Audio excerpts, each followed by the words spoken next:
And welcome back, UCF fans. We continue to break down the Knights' regular season opponents for 2024. And yep, this is the big one. This is the one everyone's hyped up on the schedule. The first of three meetings with the Florida Gators beginning this year. The Gators are due to come back to Orlando in 2030, and then another trip to Gainesville in 2033. And to talk about Florida, we have Kevin Brockway of the Gainesville Sun. Kevin, how are you?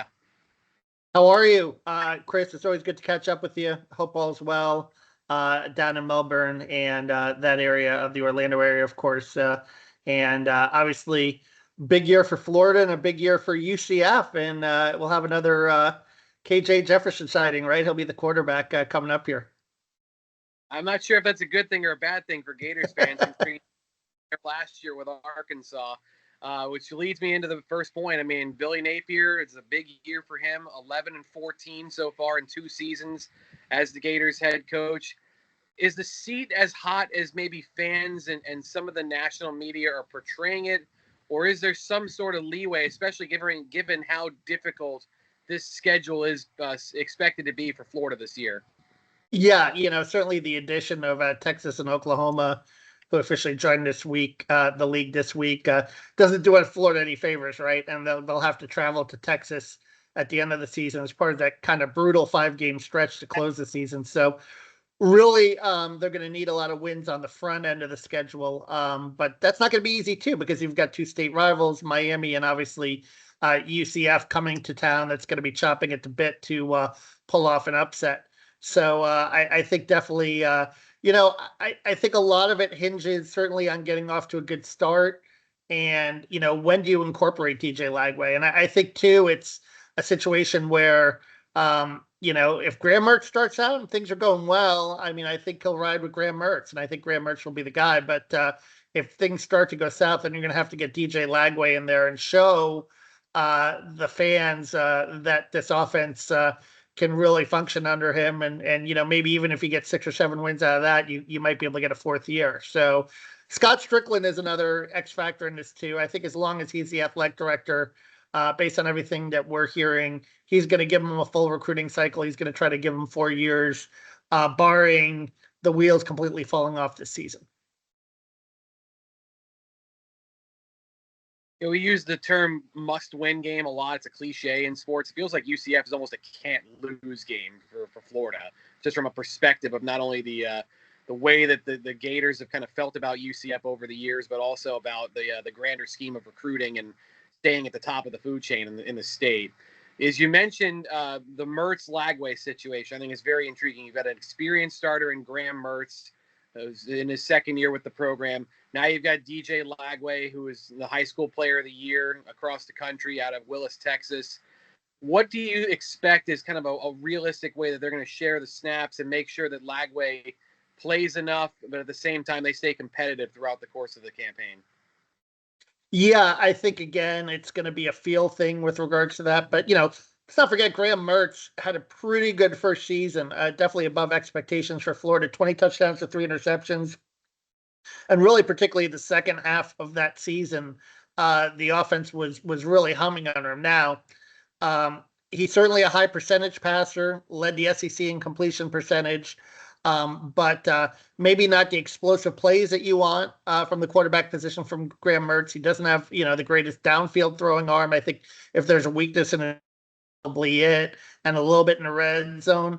But in terms of hitting receivers in stride, short and intermediate routes, and I think there is a thinking that year 2 under the system, and this is a big reason why, Billy Napier is still calling the plays, that continuity between the coach and the quarterback could lead to some interesting results offensively, and they can build off what they did the second half of last season.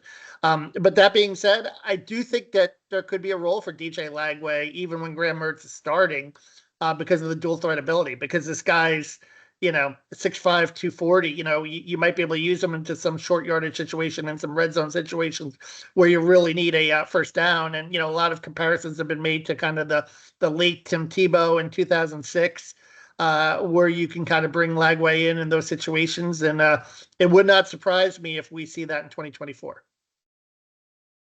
Yeah, I want to ask you about the offense, because I feel like there seems to be a bit of optimism about the way Florida finished last year and what they have back. Pro Football Focus has their offensive line ranked as the 10th best unit in the country. You've got Montrell Johnson, who's an experienced running back and knows that system. And of course, you got receiving core led by Eugene Wilson and bolstered by a couple of transfers. So, what do you think this offense can be? Is it going to be, explosive? Is it going to be, do you expect kind of the fun and gun, revolution? Do you expect lots of points in Gainesville this year?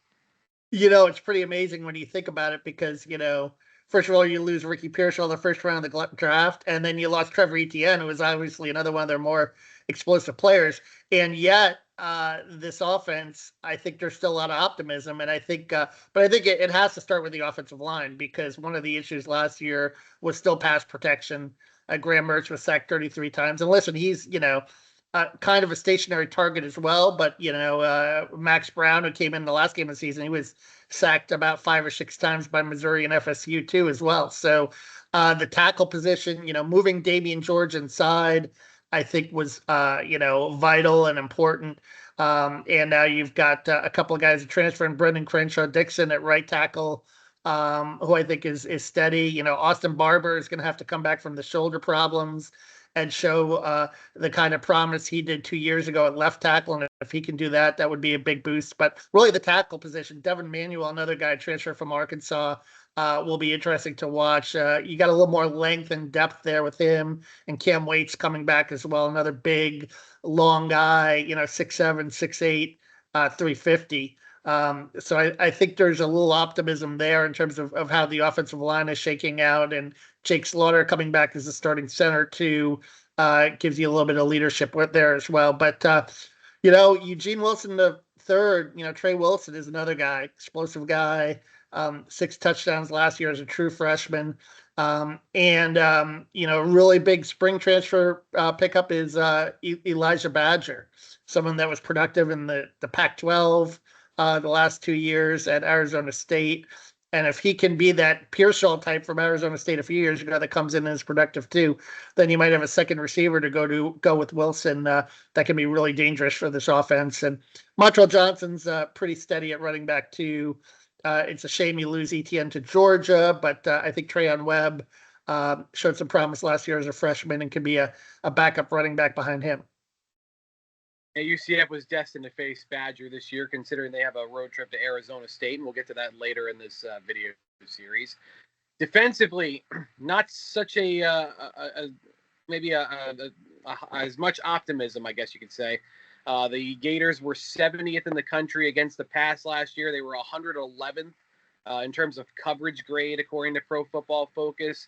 They had 3 interceptions as a team.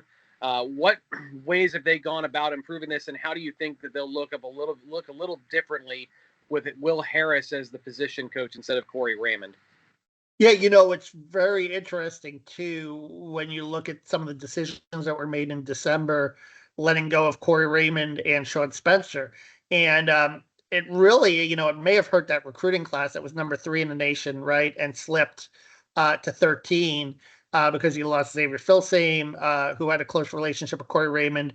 But I think that they felt like the bigger picture was to get those 2 areas right, the defensive line, getting more pressure on the quarterback, and the secondary. And so you bring in a guy, Will Harris, who has a pretty good track record at Washington a couple of years ago, collegiately, and was with the Los Angeles Chargers last year.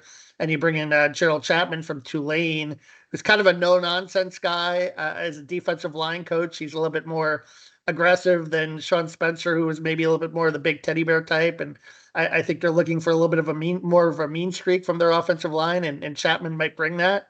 So I think that combination, I think they're hoping coaching-wise will help, and talent-wise too. I mean, they were relied on a lot of freshmen on that defense, particularly Jordan Castell, who started a lot of games, and some newcomers, transfers, Cam Jackson and Caleb Banks.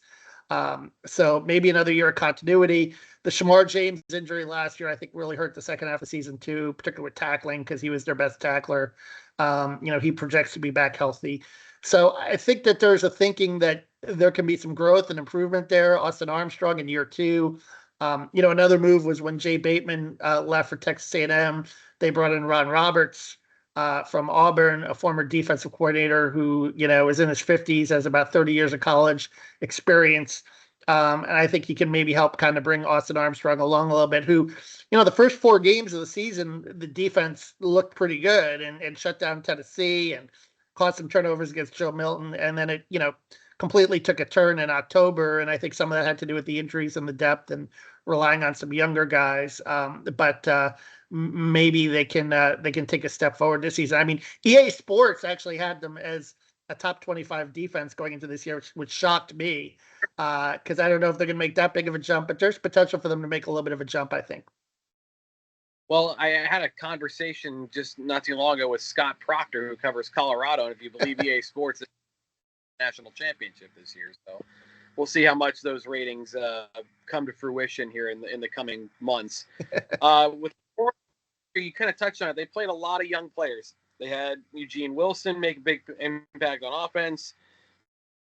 Jordan Castell was virtually a starter from game one in the secondary. Is there an incoming freshman or two, a true freshman or two that you think was going to make other? We'll leave DJ Lagway out of this. I think that's kind of an obvious one, but another freshman or two that you think are going to make a substantial impact for the Gators this coming fall? Somebody that was very interesting in the spring game was Jaden Baugh, the running back, who rushed for 77 yards in the spring game. 230-pound guy who showed a little bit of cutback ability, like a little bit of niftiness for a guy his size, and some speed. So he might be in the running back mix. He and Trayon Webb behind Montrell Johnson, and that would, give Florida another rushing threat and maybe ease the pain of losing Trevor Etienne.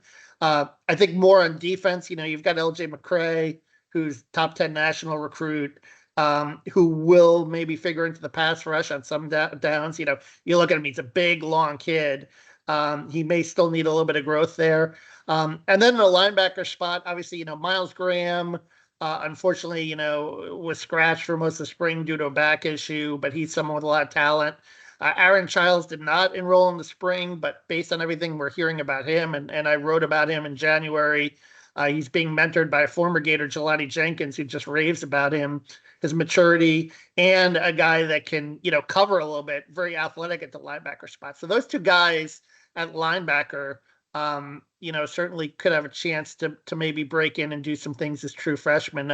Another interesting addition as a transfer who looked really good this spring as a redshirt freshman was Grayson Howard from South Carolina, a kid from Jacksonville, who I think had a really strong spring and I think, has a chance to really project as maybe the second starter behind next to Shamar James at linebacker.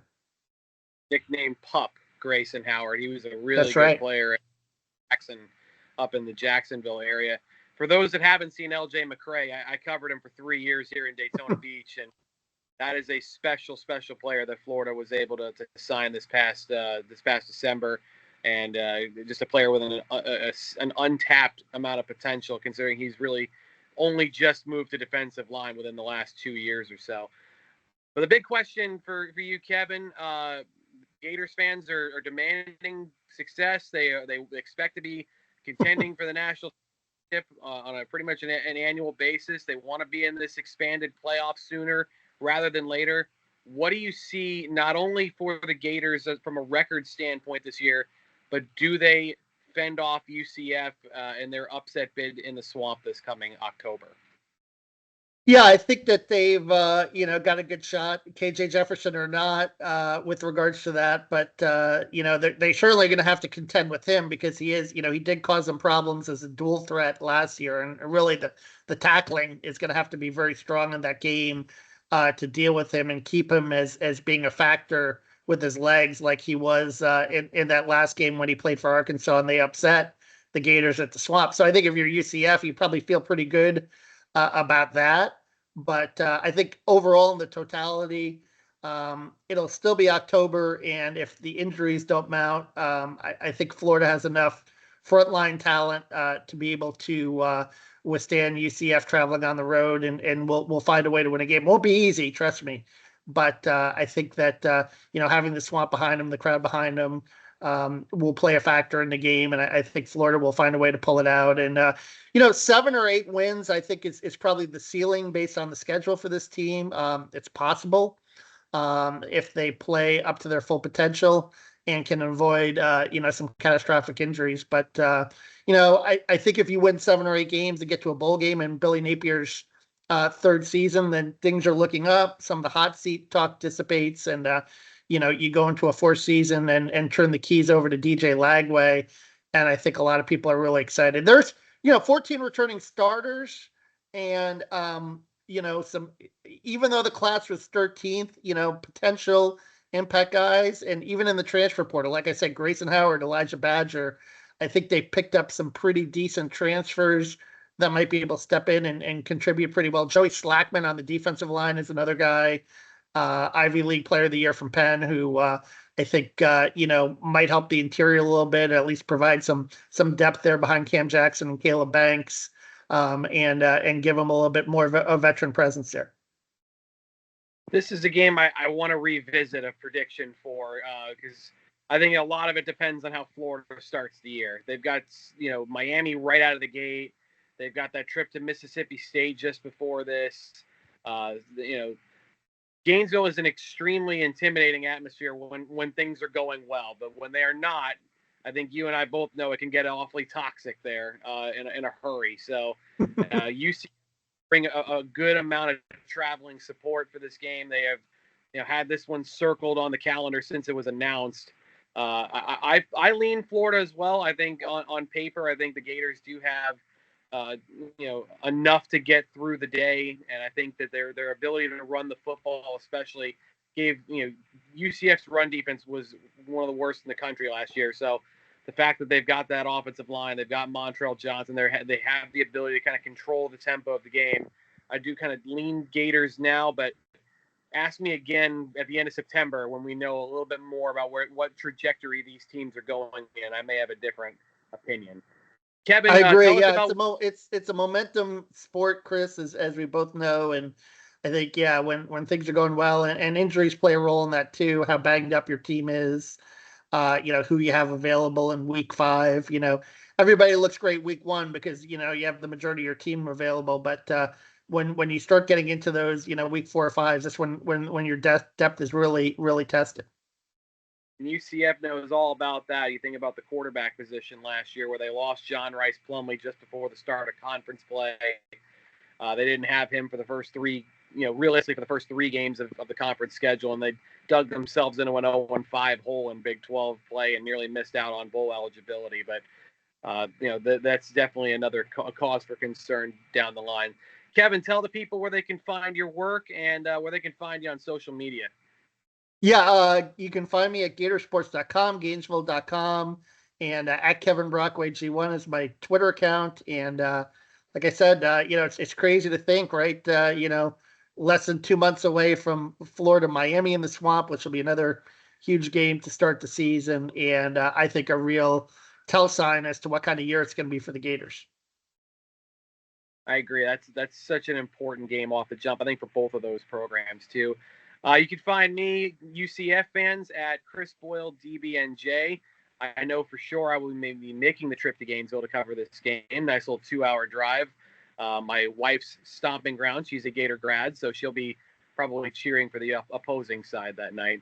And you can find me on all of our work, of course, at news-journalonline.com. Kevin, thanks so much for your time.